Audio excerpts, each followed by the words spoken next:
Hey, what's up, everybody? Video 44 coming at you with another video. All right, so I made a video just now, and then I realized I made a massive error. So I'm starting over again. I'm gonna do it all over again because we don't mind doing a second take here at BDF 44's channel. Hope everyone's having a fantastic evening. It's a tough day in the NBA, man.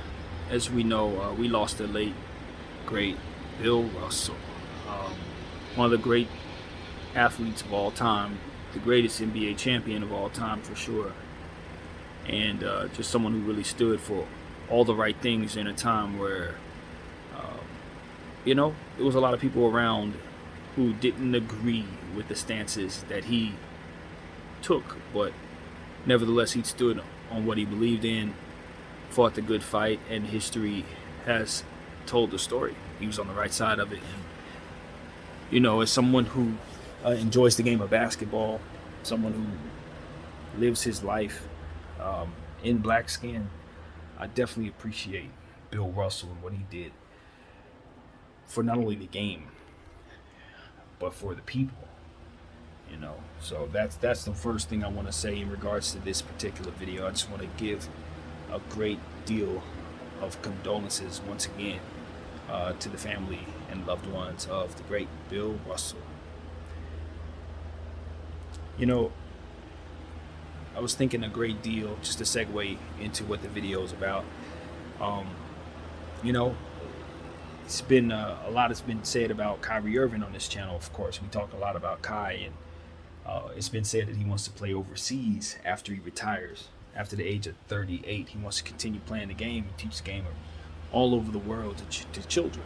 And I think it's a fantastic idea because of the style of play that he, um, first of all, brings to the game, being extremely gifted with the skills of the game, and overall just having a massive talent for footwork and ball handling, obviously, and finishing. I think that can be more or less a blueprint for many to learn the game. And if his ball handling style is the first style of ball handling that someone learns, um, where the game can evolve from there can be magnificent. You know what I mean? When you consider, the way the game was introduced to all of us, and how the game has evolved in such a way, when you take the evolved version of a game and let that be the introduction that someone has to it, uh, the possibilities are endless. So I think about such an advanced skill set that Kyrie has, and such an advanced um, point of view that he can provide based on what it is that he does so well, that I really, really am excited about not only him being on that mission, but what it is that he specifically can bring to the table in terms of teaching what he does to a world of people who would be excited about learning the game. So, that is key. I think that he's the right guy for a mission like that. And it just leads itself to what I've been saying. I think he can play till he's 50 years old. I really believe that. Because his game's not predicated on leaping and all that stuff, as we've said. So it's one of those things where, as long as he takes care of himself, stays relatively healthy, as long as his knees hold up, he should be able to do what it is he does against, guys that he's able to stay strong against. Because strength is the deal. That's what's going to make or break you in the NBA. Guy can still be talented as all get out, but at the end of the day, if he can't keep up with the bodies going up against him, as these young guys continue to get stronger and stronger as they evolve, it then just makes it so that it's kind of difficult to keep guys around. So as long as he's able to stay strong, he'll be able to stay in the league. But once his strength starts to wane, he can take his game and his style of play anywhere, and be able to compete with guys who he can keep up with strength wise forever. In my opinion, till he's 50, 60, he'll be able to play in the old man league and still be the best guy for a long time.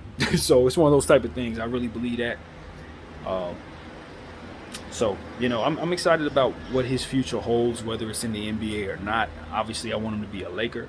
Um, Obviously, I think that the opportunity for him to get a 5-year deal is kind of up in the air, to say the absolute least. We've talked about that at length.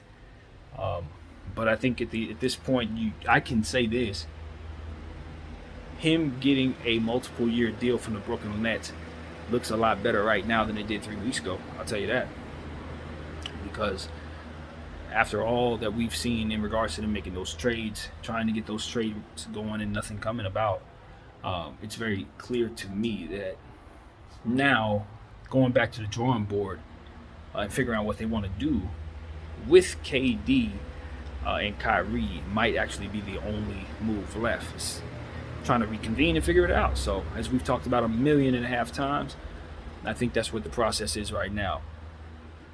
And my curiosity is, has there been any communication between Kevin Durant and the Brooklyn Nets? And if so, are the reports or the rumors rather true that he's considering holding out? I don't know. I don't know. I would say no. I read somewhere that they said that he is not wired to hold out. I don't know what that actually means, to be honest with you, because that could very well mean he'll just retire. I don't look at that and automatically assume that that means he's going to play. No, that means he might actually call it quits. So that can go two ways, and I would caution people to call a guy like KD's bluff, because he has been rather unpredictable over the years. And he is exactly the type of person I think could say, you know what, you got me between a rock and a hard place. So I'm just gonna fight my way right through this thing, and that's kind of how I expect this thing to play out. So I don't know if they don't want this to get ugly. I'm pretty sure they'll keep fielding calls and try to make a deal happen as they have been. I don't think that's dead, but it's just a matter of them coming to a deal. So we'll see what happens, and I don't know. Now, segueing going forward, obviously tomorrow is August 1st. Monday, Thursday is August 4th. Bron Day, also known as the day he can sign his extension, and I think everyone else can sign their extensions. I believe there will be an eligibility across the board for guys with that type of contract. Now, if that's the case, the question is is he going to sign it? And the reports are that he's really happy right now in Los Angeles, that he's rather optimistic that this place is looking pretty good going forward. I don't know that means he's going to sign the extension, and judging by my gut, I don't really know one way or another. The reports are kind of sending us in both directions, and I don't know if I trust them. I could totally see him not signing it. I could totally see him doing that. But I also understand that will put the front office in a bit of disarray, and I don't know if he wants that environment going into this season. I think the easiest thing for him to do is to sign an extension, and if that extension can be minimal, like 2 years or 1 and 1 or something like that, then that'd be the way to handle it. Just buy them a summer, let them have a summer. Is what I would give him. That's what I would tell LeBron, because this summer has sucked so bad for everybody, till you almost have to expect that things are going to go left from here, unfortunately, if you're the Lakers. Not to say left, that's too far, but to say that because so much time has passed, now we're in a position where it's not looking very good for us to build a champion right now. Now, can we get the pieces? Yeah, but can we build something cohesive enough to destroy the entire field? The longer this thing goes, the less likely that becomes. And I'm saying that as a fan. I think if I were, say, a Nets fan or a Celtic fan or something like that, I'd say, hell no, the Lakers can't win nothing. It's a joke. And that's why I'm telling everybody here that LeBron James should give the Lakers another summer. Because it ain't nobody's fault. It's just the way things are right now. You just can't make moves. So I don't think anybody's retiring at the end of this season. That's why I'm saying, like, in regards to Bron, I don't think he's retiring. Nor do I think he's leaving the Lakers. So it might make sense to just sign the extension, ease everybody's mind, play this season out. And, Laker fans, look, as it pertains to this upcoming season, a lot of it is leaning on Anthony Davis and his health. A lot has been said about Anthony Davis' motivation and what has motivated him to work out. I've called him out on this channel, and the only thing I've ever asked him to do is get his body in shape. Everything else is not within his control. But if he gets his body in shape, get his speed back, boom, I'm happy. I don't care about nothing else, because I know everything else falls into place once you start taking care of your physical. He's doing that. I'm hearing people criticize him for not necessarily having that motivation before the criticism came. But I mean, when somebody gets called out by a fleet of people and they respond by putting in work, what else do you want? You know, you can't damn if you do, damn if you don't somebody. All we ever want from somebody is to act accordingly. If we say, yo, stop stepping on the line, and then they stop stepping on the line, guess what? We should be happy, right? There should be no reason why we're complaining anymore. We asked AD to get in shape. He's working out. I'm happy about it. I'm looking forward to that work translating to him being a healthier, lighter, slimmer, more dominant Anthony Davis. So that's it, man. I'm not going to nitpick. I'm not going to criticize. I'm not going to point at the man and say, why didn't you have this motivation beforehand? I don't care why he didn't nothing. All I know is it's a new day, and if he's doing the right things now, then this is the beginning of a great foundation. You start the process of being new today, and don't go back to who you used to be, and that's all you can do. That's all you can do is make that goal, make that commitment, and never look back. So I'll be damned if I look at him and say, you're working hard, but you used to not work hard, so I'm going to get mad at you for that. No. What is it, day 4, day 5 of a new him? Let's support that. That's what I'm on. And that's another thing, you know, with having lost the great Bill Russell today, you just have to take a couple seconds to realize and appreciate life first and foremost, and then zeroing in on who and what we're talking about are players who are alive today, who are running around healthy today. You know, it matters. You got a guy like Anthony Davis who wants to be in a Laker uniform, who's won a championship with us, who's one of the great players. Maybe he went through some tough times, but I think we're making it a habit to look at guys who are going through tough times in our uniform and allowing people to talk crap about them without giving them the proper resistance to defend them. That is something that Laker Nation needs to do away with. You feel me? Let's turn our attention to something that I don't think we've really addressed. We, Laker Nation, are going to be tasked with defending our players a bit more so than we have been in the past. We let them stomp all over Skip Bayless. We didn't spam Skip Bayless with no hate. We let them stomp all over Anthony Davis. We ain't spam him with no hate. We let them stomp all over LeBron James. We don't spam him with no hate. I get it. These guys are not Kobe. They're not Magic. They haven't enriched themselves just yet. But I think part of enriching yourself with us is our part too. We got to make people feel at home when they come here. And I think Laker Nation is a great place for that. And I think we need to reinforce that desire within ourselves as a fan base. And to not mimic some of those other guys who are just going to boo you for no reason or going to cuss you out or say whatever to your mama or something like that. That's not who we need to be, Laker Nation. Not the real ones. Guys in the front row who pay $100,000, they're not us. We know who we are. That's not us. I'm talking about the real Laker fans. We need to appreciate that we have guys who are in our uniform, who are great, who want to be here. Because I don't know about you, but I remember when we had some guys who were not so great. And though we appreciate them too, it was rough. It was rough, and we didn't have no championship banners for it, man, but we do have banners for LeBron James and Anthony Davis, and I just think they deserve a bit more defending from our fan base. And I know, look, the Laker Nation and LeBron fans, it's a real thing. I get that.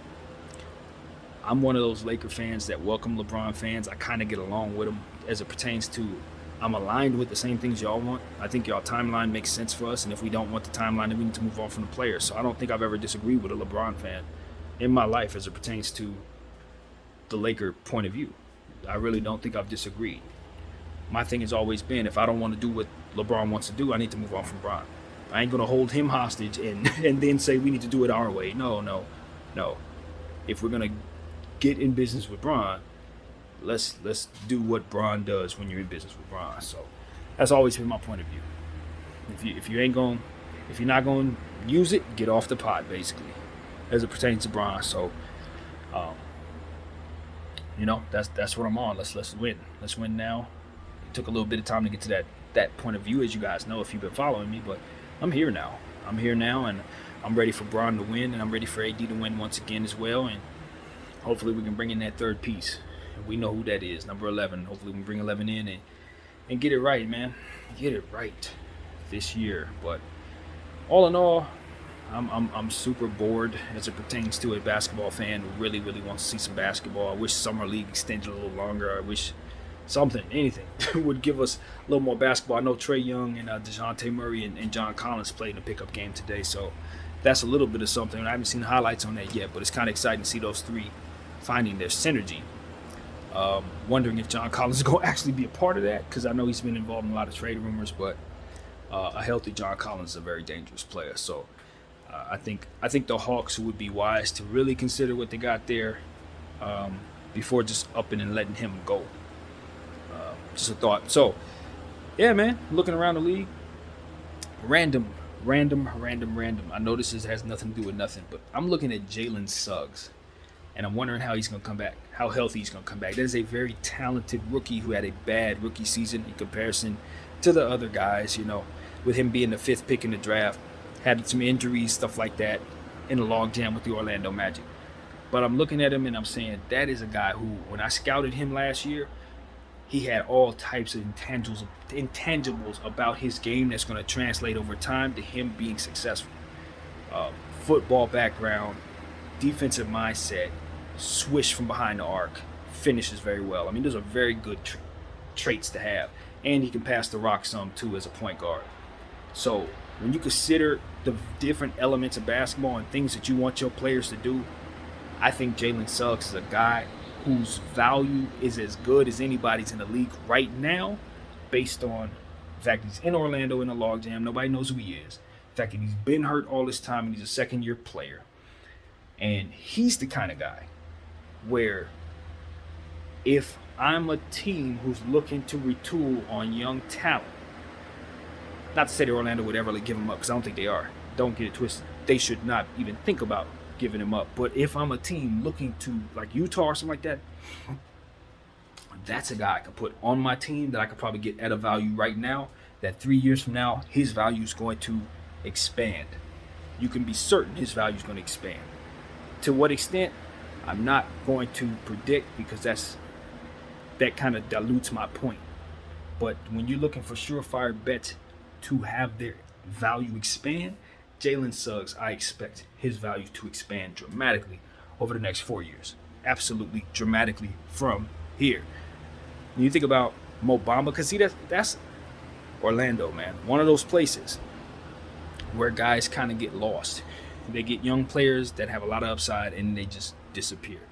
Now, I don't think they're going to continue to be that way anymore, because I do believe that Paolo Banchero is actually a game changer for real.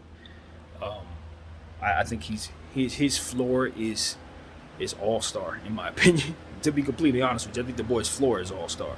So when you consider that, I don't think you can ignore the Orlando Magic anymore. And if that's the case, then Jalen Suggs will be playing some meaningful basketball very soon with him, and you guys all see exactly what I'm talking about. But they have a logjam at the end of the day. Like Sacramento last year, Orlando has a logjam that they can use a little shaking up from. Cole Anthony, Markelle Fultz, and of course, Jalen Suggs. So I think, looking at the Orlando Magic, judging from the fact that they got Paolo Banchero now in place, he's going to have the ball in his hand. He's a ball handler. So now with all them guards around, with him being like a big Ben Simmons-like kind of guy, you almost don't really need as many guards anymore. So if I'm the Orlando Magic and I'm assessing what I have, maybe I'm willing to part with a Jalen Suggs for the right price. Maybe I am the team that makes the trade for Kevin Durant with my young talent. Now, obviously, I'm not giving you Paolo, but I'd probably be willing to give you just about everything else. Because I can still put the ball in Paolo's hands, still have enough cap space to bring whatever to them to make them very, very good, et cetera, et cetera. So those are the type of things I'd be thinking about if I'm Orlando, because at the end of the day, they are the type of team that has young talent, really, really good young talent, But I don't know that that young talent really fits one another. So when it's time to pay people, some people are probably going to have to walk or get traded for stuff that doesn't really make you better necessarily. So yeah, that's a situation in Orlando that's just very curious to me, because they do have that new player Paolo in place. So now it's about making everything make sense around him. That's really what it's about. And if you're the Orlando Magic, cut and dry, you didn't even know you had that player coming 2 months ago. Like, you didn't think you were going to get the first pick in the draft. And so at this point in time, it's like, okay, now you got this new piece in place that you can kind of cater everything around. And you got to make sure that those pieces that were already remaining actually fit for him. And so as I look at their situation and I think about Jalen Suggs, I still think that I can probably pry him loose from Orlando. If I'm judging everything that I'm looking at, I'm saying I could probably pry him away for the right price. Probably get him out of there. You know, and Orlando has a lot of stuff that I'd want to take from them too, to be honest with you. RJ Hampton's a player on the back of their bench that I think has some upside. You know, you think about obviously Carter, the big man they got, and then Bamba, of course, as well. I don't know why Mo Bamba re-signed with the Orlando Magic. I'm really disappointed that he did that, because he just can't seem to get from behind somebody at that center position. But it is what it is, man. He stayed there, and they got him, and of course they got Jonathan Isaac on the way back, who I'm also very curious about coming back from injury. That's why Orlando's one of them teams where it's like, even though they did get Paolo, even though they got a lot of young talent, since they have two key guys coming back from injury, you could totally see them have another very bad year again, just off of the strength that some of those guys will not be available, or will not be at full strength, or not having the greatest offseason, et cetera, et cetera. The point is, because they're working back from injury, they probably won't be in the best shape to start the season. But only time will tell with that. Jonathan Isaac is a guy I'm paying attention to, though, because his jump shot was finally starting to come around right before he got hurt. And that's really the only thing about him that was keeping him from ascending into all-star talent, basically, was his offensive game. Because defensively, he was always one of the better players out there. And with his lane, it was all about, can he develop that jump shot? And it showed up. Then he went down, and it's like, oh, man. You know that if he ever gets in shape, he's going to pick up right where he left off, which is being one of the elite wing defenders in the game. So I haven't forgotten about Jonathan Isaac. It's been about 2 years, and now that they have that winning young player Paolo in place, you're going to see meaningful basketball for all of these young guys in Orlando once again. So, and I've mentioned Cole Anthony, but I want to let you know his breakout was real last year. That was no damn joke at all. If he's an all-star this year, I won't blink, be surprised, or tell you that I didn't tell you it was coming, because that dude is that good, and he knocked on the door with that type of production last season. So from year one to year two, Cole Anthony's jump was substantial and supremely underrated. So expect another massive jump, and I wouldn't be surprised if he's one of the best young guards in the game in a couple of years, which is another reason why I'm thinking about trying to pry Jalen Suggs from the Orlando Magic, because Cole Anthony's ascension is real. So, yeah. I have my eyes on Jalen Suggs, and if I'm a team that is trying to get a young player, try to build around, that's somebody I can get at a discount for certain. So, it is what it is. Orlando's not going to give him up unless they're thinking like me and are concerned they're going to have to pay him and may not be able to later on. So, it is what it is. That is what I got, man. I can't believe I actually came up with something to talk about. It is what it is. Once again, condolences to the great Bill Russell, his family, all those who loved him. Here at Laker Nation, we got a lot of love for Bill, man. There's no question about it. He was one of the great competitors. And some of the great moments in Laker history was shared next to Bill Russell, man. We didn't get a whole lot of victories next to him, but he never made us feel horrible about it, man. That was one of the great champions, one of the great people, and he will be sorely missed around here in LA. My name is BDF44. I thank you all for watching.